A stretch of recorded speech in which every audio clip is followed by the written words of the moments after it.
মাথা রাখবো কি ব্যাপার, স্বল্প সামনে নিয়ে যাচ্ছে, একটু সরাই দাও সামনে, অল্প হাত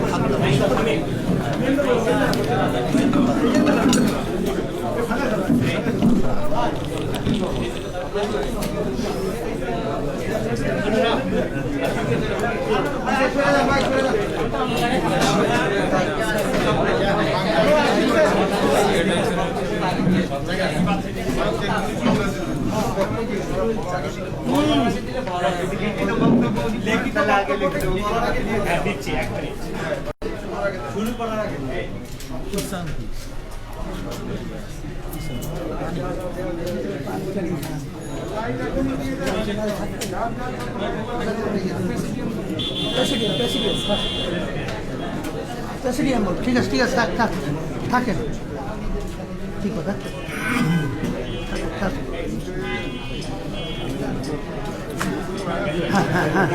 এখন না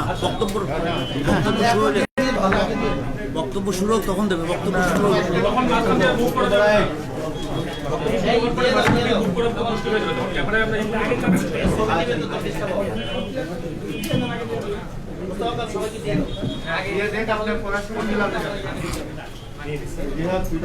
আসসালামু আলাইকুম ওয়া রাহমাতুল্লাহি ওয়া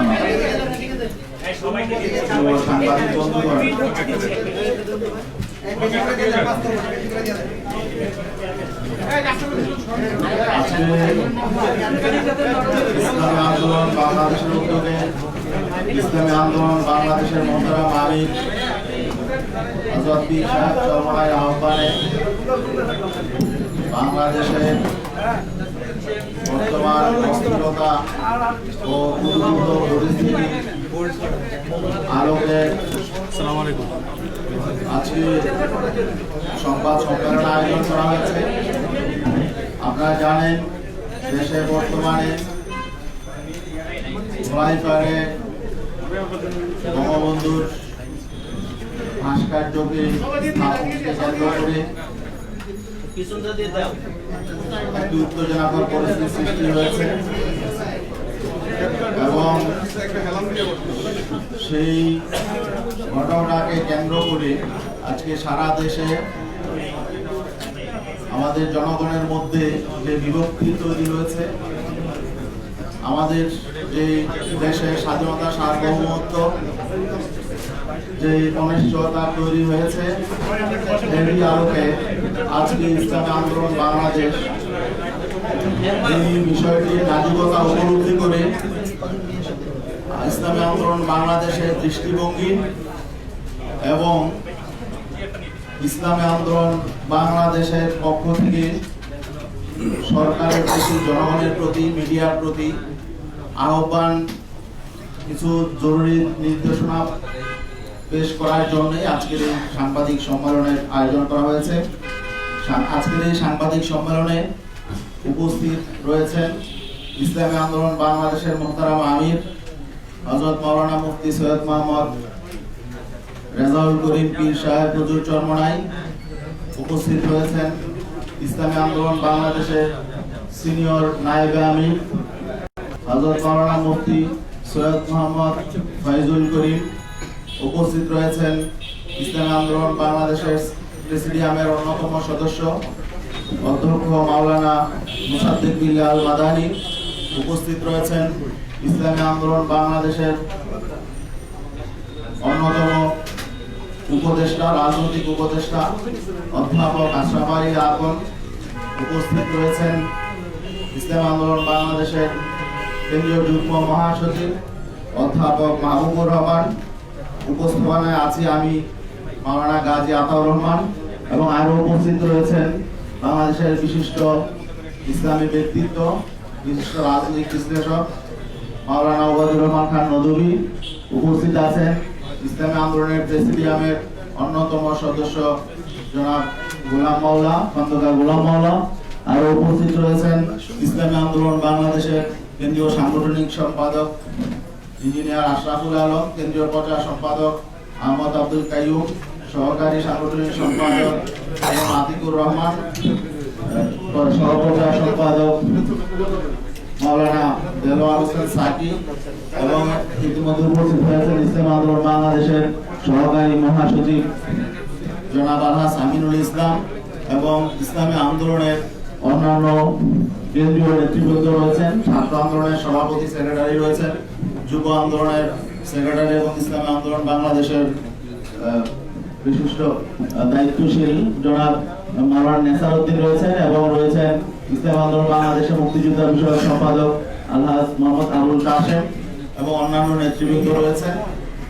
এখনই আজকের এই সংবাদ সম্মেলনে লিখিত বক্তব্য পেশ করছেন ইসলামী আন্দোলন বাংলাদেশের মুহতারাম আমির হযরত মাওলানা সৈয়দ মোহাম্মদ রেজাউল করিম পীর সাহেবুর রহমান।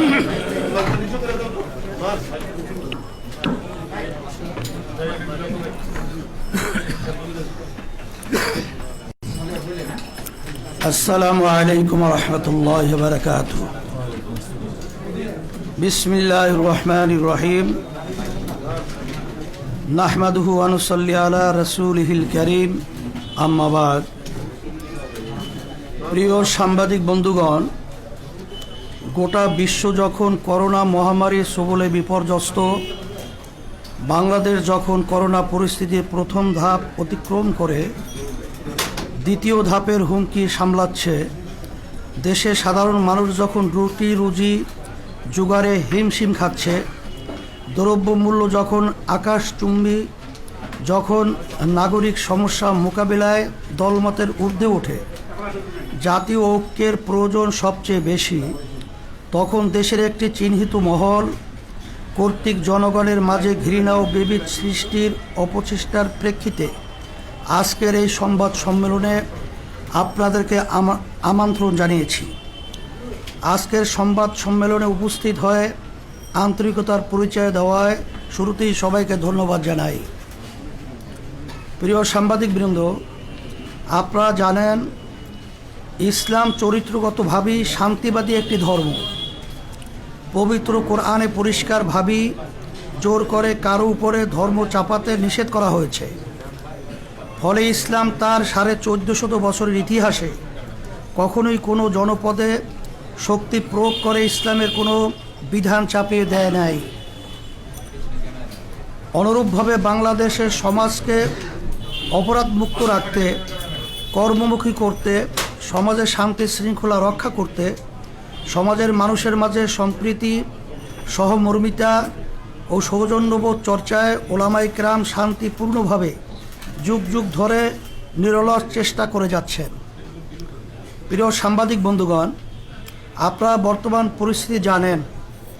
একটি সুবিধাভোগী মহল সাধারণ মুসলিম জনতার উত্থাপিত একটি মতামতকে কেন্দ্র করে গোটা দেশে লম্ফজম্ফ, হুমকি ধুমকি দিয়ে বিশৃঙ্খলা তৈরির চেষ্টা করছে। তাদের পিছনে বাংলাদেশের অর্জন, উন্নয়ন, সামাজিক সম্প্রীতি ও স্থিতিশীলতা বিনাশে কর্মরত কিছু দেশি বিদেশি চক্রেরও ইন্ধন রয়েছে বলে ধারণা করা হয়। স্বপ্নের পদ্মা সেতু প্রকল্পের ঢাকা কেন্দ্রের প্রবেশদ্বারে বঙ্গবন্ধুকে স্মরণ করে স্থাপিত হতে যাওয়া ভাস্কর্য নিয়ে একটি বিতর্ক তৈরি হয়েছে।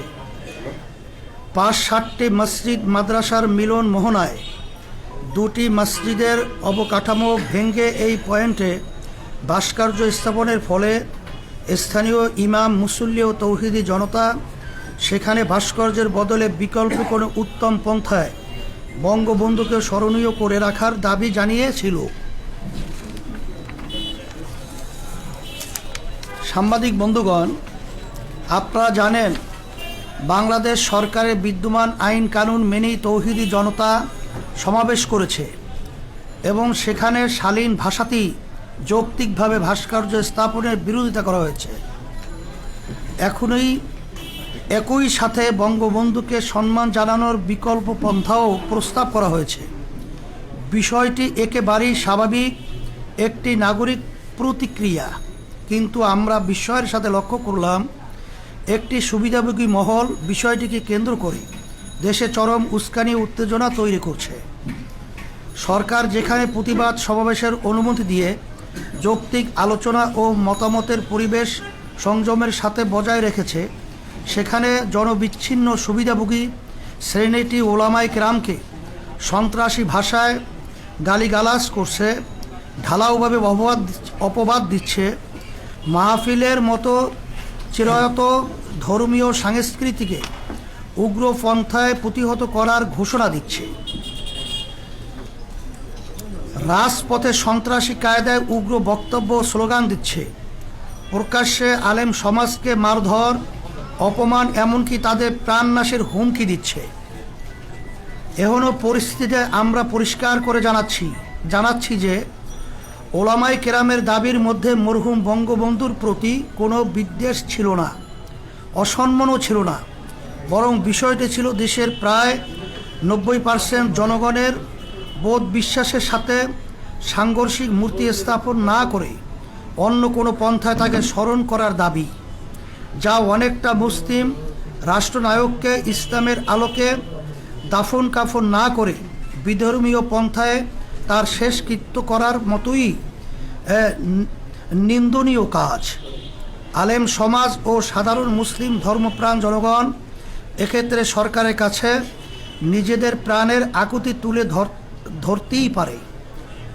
মানা না মানা কর্তৃপক্ষের দায়িত্ব। এই যৌক্তিক দাবিকে কেন্দ্র করেই তারা দেশের দীর্ঘদিনের লালিত মূর্তিপ্রীতি ও বিজাতীয় চেতনার বহিঃপ্রকাশ ঘটিয়েছে। বিষয়টিকে বিকৃতভাবে উপস্থাপন করে দেশের সর্বজন শ্রদ্ধেয় ওলামায়ে কেরামকে অপদস্থ করার হাতিয়ার হিসাবে গ্রহণ করেছে। এসব কোনো দেশপ্রেমিক মানুষের কাজ হতে পারে না। প্রিয় সাংবাদিক বন্ধুগণ, বাংলাদেশ স্বাধীন হয়েছে আজ 50 বছর হতে চলছে।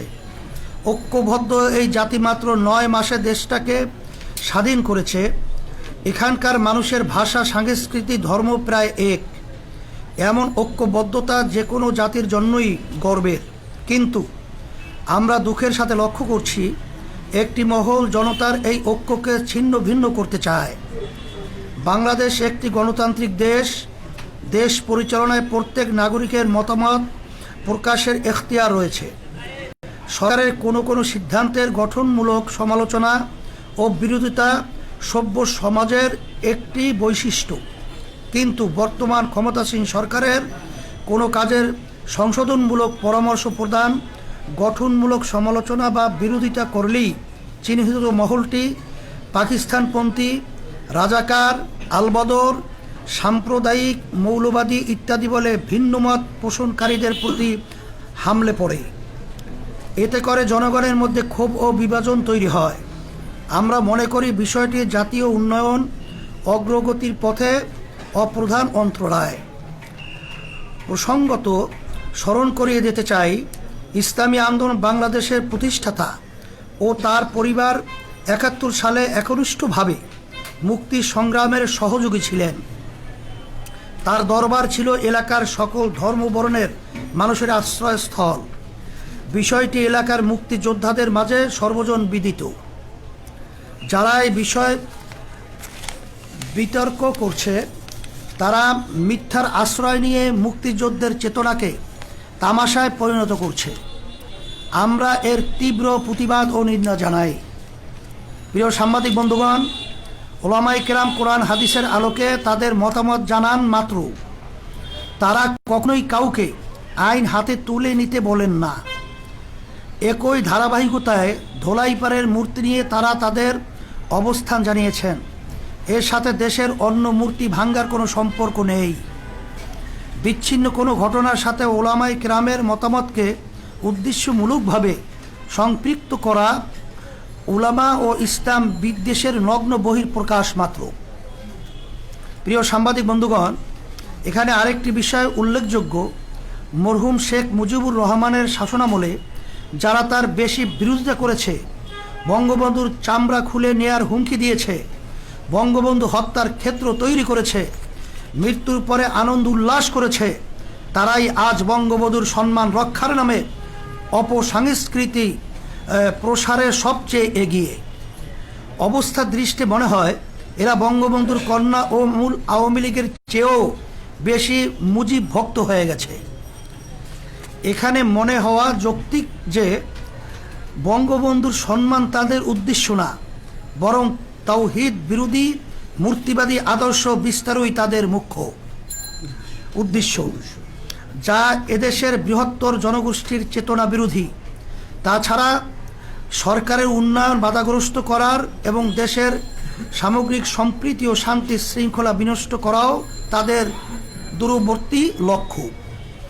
প্রিয় সাংবাদিক বন্ধুগণ, ভাস্কর্য মূর্তি ইস্যুতে চরম উস্কানির মুখেও দেশের শান্তি ও স্থিতিশীলতা বজায় রাখার স্বার্থে ইসলামী আন্দোলন বাংলাদেশ সীমাহীন ধৈর্যের পরিচয় দিয়ে এসেছে। কিন্তু এরই মাঝে গতকাল মুক্তিযুদ্ধ মঞ্চ নামের একটি ভুইফোর সংগঠন ইসলামী আন্দোলন বাংলাদেশের সিনিয়র নায়েবে আমির মুফতি সৈয়দ মোহাম্মদ ফয়জুল করিমের নামে একটি জঘন্য মিথ্যা মামলা দায়ের করেছে। সঙ্গে আরও দুইজন বিশিষ্ট আলেম আল্লামা জুনায়েদ বাবুনগরী ও মাওলানা মামুনুল হকের নামেও মিথ্যা মামলা দায়ের করা হয়েছে। আমরা বিষয়টিকে রাজনৈতিক ইস্যু মনে করিনি, যে কারণে ধৈর্যের সাথে পরিস্থিতি পর্যবেক্ষণ করেছি মাত্র। আমরা আমাদের দলীয় ব্যানারে বা কোনো সহযোগী সংগঠনের ব্যানারে কোনো কর্মসূচিও দেইনি। উগ্রবাদী শক্তি ও তাদের উচ্ছৃঙ্খল সহযোগীরা আমাদের নীরবতাকে দুর্বলতা ভেবেছে। আমি সরকারকে এসব অন্যায় সীমালঙ্ঘনকারীদের নিবৃত্ত করার অনুরোধ জানাই ও ক্ষমতাধীন সরকার এবং তাদের সুবিধাভোগী উগ্র সমর্থকদের সতর্ক করে বলতে চাই, এদেশের ধর্মপ্রাণ সাধারণ মুসলমানরা আজ ঐক্যবদ্ধ। শান্তিপ্রিয় ধর্মপ্রাণ মানুষের ধৈর্যেরও একটা সীমা আছে। আমরা অনেক অপমান সহ্য করেছি। সরকার যদি তাদের সুবিধাভোগী উগ্র সমর্থক এবং দেশের বিরুদ্ধে ষড়যন্ত্রকারী শক্তিগুলোর বাড়াবাড়ি ও উস্কানিমূলক কর্মকাণ্ড বন্ধ করতে ব্যর্থ হয়, তাহলে সাধারণ দেশপ্রেমিক জনতা ও ধর্মপ্রাণ মানুষ তাদের বিরুদ্ধে প্রতিরোধ গড়ে তুলতে বাধ্য হবে। প্রিয় সাংবাদিক বন্ধুগণ, মূর্তি বা ভাস্কর্য নিয়ে বিরাজমান পরিস্থিতিকে আমরা দেশ বিরোধী অপশক্তির চক্রান্ত আকারে দেখছি। আমরা মনে করছি ওরা বাংলাদেশের মানুষের ঐক্য বিনষ্ট করে ভিনদেশি এজেন্ডা বাস্তবায়ন করতে চায়, সামাজিক ও ধর্মীয় অস্থিতিশীলতা তৈরি করতে চায়। এ বিষয়টিতে সরকারের অবস্থান নিয়েও আমরা হতাশ। সাধারণ মানুষের নিয়মতান্ত্রিক একটি দাবিকে কেন্দ্র করে যখন কুচক্রী মহল দেশে ওলামাদের বিরুদ্ধে উগ্রতা ছড়াচ্ছে, তখন তারা তা দমন না করে আরও উৎসাহ দিচ্ছে। আমরা মনে করি তাদের এই ভূমিকা বরং বন্ধুকে ছোট করছে, তার সম্মানকে মানুষের চেতনার সাথে সাংঘর্ষিক অবস্থানে ঠেলে দিয়েছে, অথচ এর কোনো দরকার ছিল না। জনগণ মনে করছে সরকার তাদের ব্যর্থতা, দুর্নীতি এবং অনিয়ম আড়াল করতেই এই অপকৌশলের আশ্রয় নিয়েছে। পরিশেষে আজকের সংবাদ সম্মেলন থেকে আমরা ইসলামী আন্দোলন বাংলাদেশের সিনিয়র নায়েবে আমির, দেশের বিশিষ্ট রাজনৈতিক ও ধর্মীয় ব্যক্তিত্ব মুফতি সৈয়দ মোহাম্মদ ফয়জুল করিম, আল্লামা জুনায়েদ বাবুনগরী এবং মাওলানা মামুনুল হক এর মিথ্যা মামলা প্রত্যাহারের দাবি জানাচ্ছি। পাশাপাশি যারা দেশের ওলামা সমাজকে এবং সম্মানিত ধর্মীয় ব্যক্তিদেরকে অশালীন ভাষায় গালিগালাজ করে, কটূক্তি করে, ব্যঙ্গ কার্টুন প্রকাশ করে, অপমান অপদস্থ করে, প্রাণনাশের হুমকি দেয়, সংঘাত মারামারি ও মল্লযুদ্ধের আহ্বান জানায়, তাদের বিচারের আওতায় এনে শাস্তির দাবি করছি। আমরা আশা করছি সরকার আমাদের যৌক্তিক দাবি মেনে নিয়ে দেশকে অস্থিতিশীল পরিস্থিতির হাত থেকে রক্ষা করার উদ্যোগ গ্রহণ করবে। আর সরকার যদি ষড়যন্ত্রকারীদের নিয়ন্ত্রণে ব্যর্থ হয়, তাহলে ইসলামী আন্দোলন বাংলাদেশ নিজেদের নিরাপত্তা, মর্যাদা, মত প্রকাশের স্বাধীনতা ও নাগরিক অধিকার রক্ষার প্রয়োজনেই দেশের জনগণকে সঙ্গে নিয়ে বৃহত্তর কর্মসূচি দিতে বাধ্য হবে। আবারও সবাইকে আন্তরিক ধন্যবাদ জানিয়ে শেষ করছি। আল্লাহ হাফেজ, সবাইকে ধন্যবাদ। প্রিয় সাংবাদিক বন্ধুগণ, এই লিখিত মোহতারাম আমিরের লিখিত বক্তব্যের আলোকে যদি আপনাদের কোনো প্রশ্ন থাকে তাহলে প্রশ্নগুলো দয়া করে উপস্থাপন করুন। আমার নাম নোমান, আমি স্কুল থেকে বলছি, কারণ আমি ভুলে গেছি। আমার প্রশ্ন হলো ভাই কোন পত্রিকা আছে, কোন পত্রিকা যে আমার প্রশ্ন হলো স্বাধীনতা বঙ্গবন্ধু শেখ মুজিবুর রহমান সাহেব আমাদের সংবিধানের অবিচ্ছেদ্য অংশ বলে সরকার দাবি করছে এবং মনে করছে, আর ভাস্কর্য বিরোধী আন্দোলনের আপনার কতজন প্রতিবাদ করার চেষ্টা করছেন, সেটা সংবিধানের স্পষ্ট লঙ্ঘন বলে সরকার দাবি করছে। এই বিষয়ে আপনাদের বক্তব্য কি? এখানে আমরা ইসলামী আন্দোলন বাংলাদেশ পরিষ্কারভাবে আমরা আজকে আমাদের লিখিত বক্তব্যে কথাটা পরিষ্কারভাবেই আসছে। তারপরেও যেহেতু আপনি প্রশ্ন করছেন, ইসলামী আন্দোলন বাংলাদেশ আমরা ইসলাম নীতি আদর্শ লালন করি। ভাস্কর্য এবং মূর্তির ব্যাপারে ইসলাম কি সমাধান দিয়েছে, শরিয়াত কোরআন এবং হাদিস কি সমাধান দিয়েছে, বাংলাদেশের সকল উল্লেখযোগ্য হক্কানি ওলামাই কেরাম একত্রিত হয়ে ইসলামের যে এ ব্যাপারে যে সিদ্ধান্তগুলো তাদের মতামত প্রকাশ করেছে, এটা যদি সংবিধানের সাথে সাংঘর্ষিক আমি মনে করি না। কারণ বাংলাদেশ সরকার তার নির্বাচনের আগে তার নির্বাচনী ইশতেহারে প্রকাশ করেছেন যে সে যদি সরকার যদি গঠন করতে পারে, তারা যদি বিজয় লাভ করে, তারা ইসলাম বিরোধী শরিয়া বিরোধী কোনো আইন পাশ করবে না। বিধায় তার কথাকেই আমরা সমর্থন হিসাবেই ইসলামের নীতি আদর্শ, ভাস্কর্য, মূর্তি এটার ব্যাপারে কি সিদ্ধান্ত, এটাই আমরা আমাদের ইসলামী দৃষ্টিতে আমাদের মতামত প্রকাশ করেছি। বিষয়টা হচ্ছে কুষ্টিয়াতে মূর্তি ভাঙা হয়েছে। আমি সময় টিভি থেকে বলছি, কুষ্টিয়াতে যে মূর্তি ভাঙা হয়েছে এই বিষয়ে আপনাদের সমর্থন আছে কি নাই? এ ব্যাপারে আমরা পরিষ্কারভাবে আজকে আমাদের লিখিত বক্তব্যে আমরা কথাটা উল্লেখ করেছি যে আমরা শুধুমাত্র ইসলামের দৃষ্টিতে ভাস্কর্য মূর্তির ব্যাপারটা পরিষ্কারভাবে আমরা ইসলামের দৃষ্টিতে মতামত প্রকাশ করেছি। কিন্তু মূর্তি ভাঙ্গা বা কাউকে উস্কিয়ে দেওয়া বা মূর্তি ভাঙ্গার ব্যাপারে কোনো মতামত আমরা প্রকাশ কোনো ওলামায়ে কেরাম করেন নাই, আমরাও করি নাই এবং আইন শৃঙ্খলা আমরা হাতেও তুলে নিইনি। একটা ব্যাপার জানতে চাই, এই মূর্তি ভাঙাটা আপনার কাছে কি মনে হয় এটা কি ঠিক হয়েছে নাকি ঠিক হয়নি?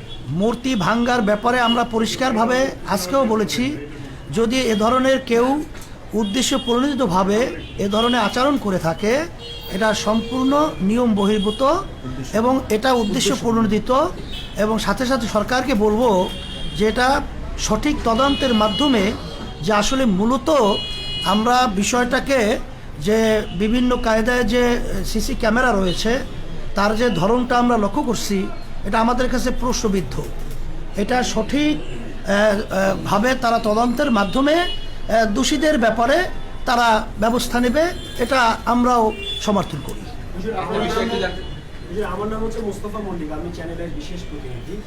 আপনি একটা জায়গায় বলেছেন যে চক্রান্ত আকারে আপনারা দেখছেন এবং এটা বলছেন যে তারা ভিন দেশি এজেন্ডা বাস্তবায়ন করতে চায়। আপনার এই তৃতীয় পক্ষ শক্তিটাকে কাকে বোঝাচ্ছেন? এটা আপনার তালাশ করে বের করে নেবেন। তবে আমরা আজকে তাদের যে লক্ষ্য উদ্দেশ্য, তারা অনেক সময় সরকারের কার্যক্রমকেও তারা সমালোচনা করে। তারা কি কোনো দেশকে বোঝাচ্ছেন না কোনো গোষ্ঠীকে বোঝাচ্ছেন? এটা কোনো গোষ্ঠীকে, যেমন নাকি আমরা এখানে আমরা ওবায়দুল দেশ, কাদের গোষ্ঠী, সহ, উভয়কে ওবায়দুল কাদের আমাদের বর্তমানে আওয়ামী লীগের সেক্রেটারি জেনারেল, সে বিভিন্ন এই ধরনের সংগঠন যারা নাকি উস্কানিমূলক এবং বিশৃঙ্খলা সৃষ্টির জন্য তারা কার্যক্রম পরিচালনা করছে, ভুইফুর হিসেবে তাদেরকে আখ্যা দিয়েছে। আমরা আমাদের বক্তব্য সেই ধরনের কথাটাই আমরা আজকে উল্লেখ করেছি। আপনাদের যে বৃহত্তর কর্মসূচির কথা বললেন, বৃহত্তর কর্মসূচি, এই কি ধরনের কর্মসূচি আপনারা দিতে পারছেন? সেটা সময়ের ব্যবধানে অবস্থার পরিপ্রেক্ষিতে আমরা সেভাবে পরামর্শ ভিত্তিক আপনাদেরকে জানাবো ইনশাআল্লাহ। আসলে এখানে একটা কথা স্পষ্ট করতে হয়, একটা হলো বঙ্গবন্ধুর নিজেকে কটূক্তি করা, তাকে অশ্রদ্ধা সম্মান করা, আর হলো তার প্রকৃতি ভাস্কর্যকে না মানা। দুইটা জিনিস এক না। যেমন বাবা অসুস্থ, ডায়াবেটিস রোগী, 2 ছেলে, বাবা মিষ্টিকে পছন্দ করে, এক ছেলে তার কাছে মিষ্টি নিয়ে যায়, আর এক ছেলে তার থেকে জোর করে মিষ্টি ছিনিয়ে নিয়ে যায়। উভয় দৃষ্টিতে দেখা যায় একজন তার প্রিয় আর একজন তার প্রিয়, কিন্তু যে জ্ঞানী সে অবশ্যই মনে করবে যে যেই ছেলে বাবার ডায়াবেটিস রোগীর থেকে মিষ্টি ছিনিয়ে নিয়ে যায় সেই তার উপকারী এবং তিনিও সবচেয়ে বেশি। আমরা মনে করি বঙ্গবন্ধু শেখ মুজিবুর রহমান একজন মুসলমান, তার মাথায় টুপি, তার বাবার মাথায় টুপি, তার বাবার দাড়ি বড় বড় দাড়ি। যারা আজকে বঙ্গবন্ধু সেই টুপিকে কোন কুকুরের মাথায় দেয় তারা বঙ্গবন্ধু শ্রদ্ধা করে, তার দাদা দাড়ি বাবাকে যা শ্রদ্ধা, তারা বঙ্গবন্ধু শ্রদ্ধা করে না। আর মনে রাখতে হবে বঙ্গবন্ধু দেশ ছিল না, এরা ছিল অনেক দূরে। এদেশে আসছে কেন, ইরাক থেকে কেন আসছে তাদের ইতিহাস হবে।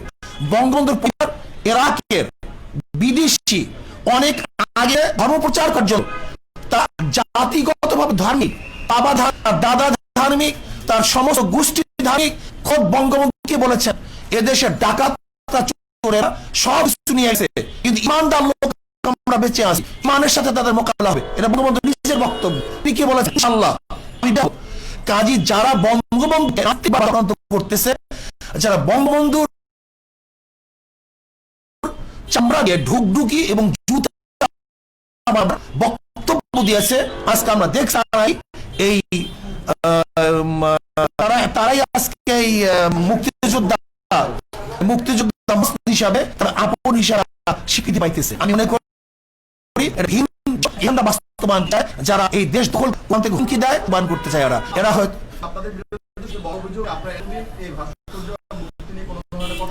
কে বলছে আপনাদের আন্দোলন করেছি আমরা ময়মনসিংহের উলঙ্গ। আপনারা দেখেন ময়মনসিংহে যে মূর্তি স্থাপন করা হয়েছে টিচার ট্রেনিং ইনস্টিটিউটের সামনে, কোন ভদ্র, কোন জ্ঞানী, কোন বিবেকবান মানুষ এই মূর্তিকে গ্রহণ করতে পারে না, মানতে পারে না। কিন্তু বিবেকবান মানুষ আজকে সেটা প্রতিবাদ করে না। আমি মনে করি বঙ্গবন্ধু একজন মুসলমান, আমরা তাকে মহাব্বত করি, আমরা তাকে ভালোবাসি, তার কবরে আযাব না হোক এই চেষ্টা আমরা করি। শুধু জিয়াউর রহমান কেন, আমার বাবার মূর্তিকে আমি পছন্দ করি না, আমার দাদার মূর্তিকে আমি পছন্দ করি না। জনাবে মুহাম্মদ রাসূলুল্লাহ সাল্লাল্লাহু আলাইহি ওয়াসাল্লামকে সবচেয়ে মুসলমান বেশি মহব্বত করে, জীবনের চেয়ে বেশি মহব্বত করে, কিন্তু কই সে দুনিয়া থেকে বিদায় হওয়ার পরে তার মূর্তি স্থাপন কেন করা হয় নাই? কাজে ইসলামের দৃষ্টিতে ভাস্কর্য স্থাপন করা এরা মহব্বতের বহিঃপ্রকাশ নয়, বরং যে তাকে মহব্বত করে, কবরে শান্তি দিতে চায়, তাকে জান্নাতে পৌঁছাতে চায়, সে তার ভাস্কর্য করবে না। যেমন বর্তমান আমাদের মাননীয় প্রাইম মিনিস্টার, তাকে যারা মহাব্বত করে, আমি মনে করি সেও দুনিয়া থেকে বিদায় হওয়ার পরে তার ভাস্কর্য করাটা তার জন্য মহাব্বতের বহিঃপ্রকাশ হবে না, বরং তাকে ঘৃণা প্রকাশ করাই এইটি হবে তার আসল বহিঃপ্রকাশ। প্রশ্নই আসে না, প্রশ্নই আসে না। এই বিষয়ে একটা ছোট প্রশ্ন, আমি আরাফাত সিদ্দিকী এটি নিউজে কাজ করি। আপনারা বলছেন যে আপনারা সরকারের কাছে আপনাদের বক্তব্য, মুসলমানদের বক্তব্যটা তুলে ধরেছেন, তাদের দাবিটা তুলে ধরেছেন। সেই দাবিটা তুলে ধরতে তো প্রধানমন্ত্রীর কাছে আপনারা সরাসরি যেতে পারতেন। আমাদের দেশের প্রক্রিয়া এইভাবে, আমাদের দেশের প্রক্রিয়া দাবি, সরকারের কাছে দাবি জানাবার প্রক্রিয়া হলো জনসাধারণকে সামনে নিয়ে তাদের বক্তব্য উপস্থাপন করা। এইটি আমাদের দেশের প্রক্রিয়া, গণতান্ত্রিক রাষ্ট্রের পদ্ধতি প্রক্রিয়া এইভাবেই হয় দাবি জানাবার। যে সংগঠনগুলোর কথা বলছেন বা যারা আপনাদের সাথে মামলা করেছেন, তাদের দাবি হচ্ছে যে ভাস্কর্য এবং মূর্তি এক নয়, এবং গেল কয়েকদিন ধরে এই ধরনের বক্তব্য আমরা গণমাধ্যমে পাচ্ছি। তো আসলে আপনাদের কাছে একটু ব্যাখ্যা আমি এটার সাথে যুক্ত করতে চাই যে সরকার, মানে যাদের পক্ষ থেকে মামলাগুলো করা হয়েছে কিংবা যারা এই যে আপনাদের বিরোধিতা করছে, তারা বলার চেষ্টা করছে যে শুধুমাত্র বাংলাদেশেই না, পৃথিবীর বিভিন্ন ইসলামী দেশেও নানান ধরনের ভাস্কর্য তৈরি হয়েছে এবং সেগুলো তাদের ঐতিহ্যকে লালন করছে। সুতরাং ভাস্কর্য এবং মূর্তি এক না, এবং ভাস্কর্য আসলে শরীয়ত বিরোধী নয়, এবং যারা ভাস্কর্য বিরোধিতা করছে তারা ধর্মের অবজ্ঞা দিচ্ছে। আপনাদের যুক্তিটা ব্যাস, আলহামদুলিল্লাহ, কত সহজ। যদি তারা ভাস্কর্য স্থাপন করে মূর্তি স্থাপন করবে না, যদি এটা সরকারের আন্তরিকতা হয়, তাহলে এখন প্রমাণ করা দরকার ভাস্কর্য মূর্তি এক কি এক না। যদি এক না হয় তাহলে দ্বিতীয় প্রশ্ন আসবে, আর যদি এক হয় তাহলে তারা ফিরে আসবে। আমি প্রশ্ন করতে চাই, যারা মূর্তি স্থাপন করে তাদেরকে কি বলা হয়? ভাস্কর বলা হয়। আর যারা ভাস্কর্য স্থাপন করে তাদেরকে বলা হয়, তাদের ভাস্কর বলা হয়। সহজ কথা। মূর্তি স্থাপন, মূর্তি যে বানায় তাকেও ভাস্কর বলা হয়, যে ভাস্কর বানায় তাকেও ভাস্কর বলা হয়। গতকালকেও যে বঙ্গবন্ধু যে কুষ্টিয়ায় মূর্তি ভাঙা হয়েছে বা আপনারা যেটা বলেন ভাস্কর্য ভাঙা হয়েছে, কলকাতার অনলাইন পত্রিকায় নিউজ হয়েছে যে বাংলাদেশে বঙ্গবন্ধুর মূর্তি ভাঙায় নিয়ে উত্তেজনা তৈরি হয়েছে। এবং কলকাতা আনন্দবাজার পত্রিকা সহ অনেক পত্রিকার আমাদের কাছে রেফারেন্স আছে যে সেখানে মহাত্মা গান্ধীর যে ভাস্কর্য এটাকে মূর্তি বলা হয়েছে, এবং লেনিনের যে ভাস্কর্য এটাকে মূর্তি বলা হয়েছে, বিবিসিতে বলা হয়েছে। লেনিনের 100 বছর পূর্তিতে আনন্দবাজার সেটা সম্পাদকীয় করেছে, তাই না? এবং সেই যে বিভিন্ন জাদুঘরে প্রিয়াঙ্কা চোপড়া এবং এই যে শ্রীদেবী তাদের মূর্তি স্থাপন করা হয়েছে, এটাকে মূর্তি বলা হয়েছে। তো পূজা করে না কেউ, তো ভাস্কর্য। শুনে স্পষ্ট ইসলামের দৃষ্টিতে আমি পরিষ্কারভাবে বলতে চাই, একটা হলো ভাস্কর্য বা মূর্তি স্থাপন করা, আর সেটাকে পূজা করা। যদি কেউ মূর্তিকে পূজা করে সেটা শিরক হবে, আর স্থাপন করে হারাম হবে, নাজায়েজ হবে।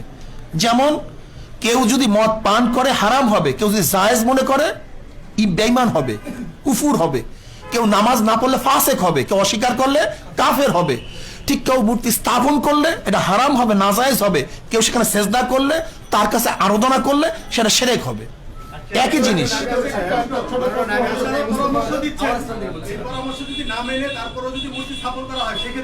ব্যাস, আমরা তো বলছি আবার সচেতন করব। আইন শৃঙ্খলা আমরা হাতে তুলি নেই। ইসলামী আন্দোলন বাংলাদেশ আজ পর্যন্ত আইন শৃঙ্খলা হাতে তুলে নেই। আমাদের কাজ হলো সতর্ক করা, পরামর্শ দেয়া, তাদেরকে জানিয়ে দেওয়া, অন্যায় প্রতিবাদ করা। আপনাদের এই প্রশ্নের উত্তরগুলো অনেকটাই আমাদের লিখিত বক্তব্য চলে আসছে।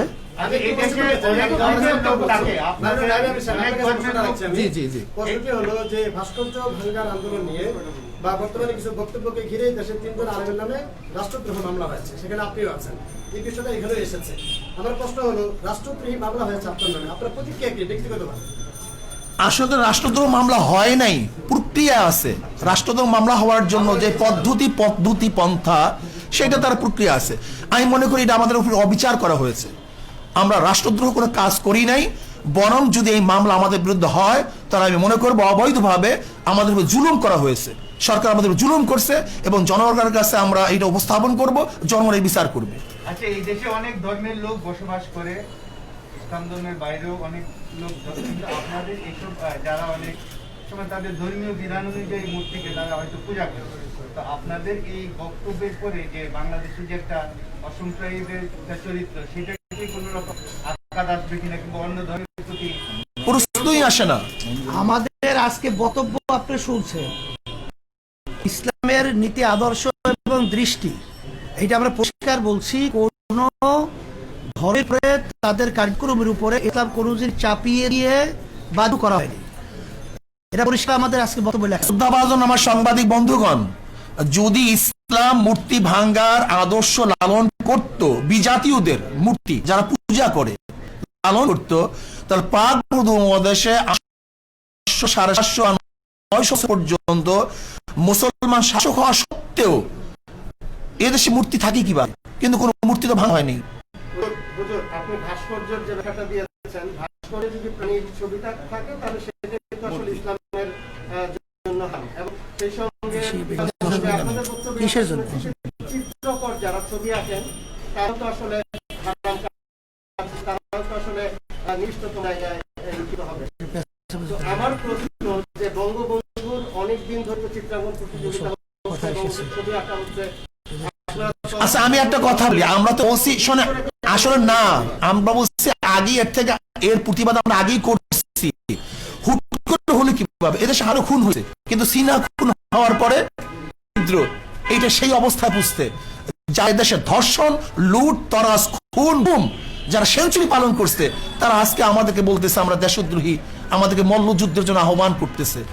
আমরা তাদের সাথে মল্লযুদ্ধ করতে চাই না। তো আপনারা তো নানান বিষয় নিয়ে সবসময় সোচ্চার থাকেন, মাদ্রাসায় যে ছাত্র নির্যাতন হয় সেইসব বিষয় নিয়ে আপনারা 100 বার বলতেছি, আমরা 100 বার বলতেছি, যেখানে অপরাধ আছে তার বিরুদ্ধে আমরা করি, কিন্তু অপরাধ চাপিয়ে দেয় মন্দিরের মধ্যে, গির্জার মধ্যে।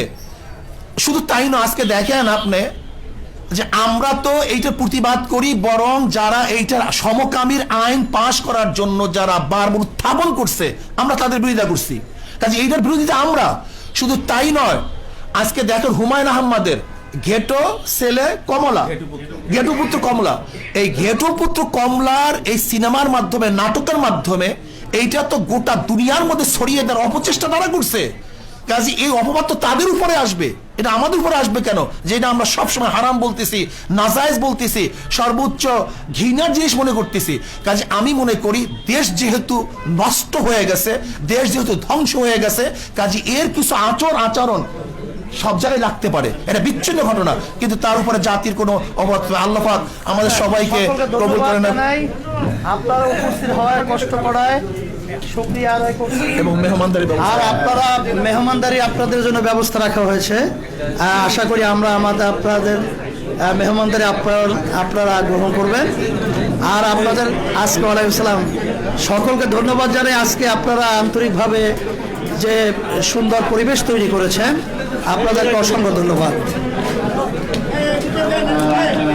আজকে সাংবাদিক সম্মেলন কার্যক্রম আনুষ্ঠানিক এখানে সমাপ্ত হলো।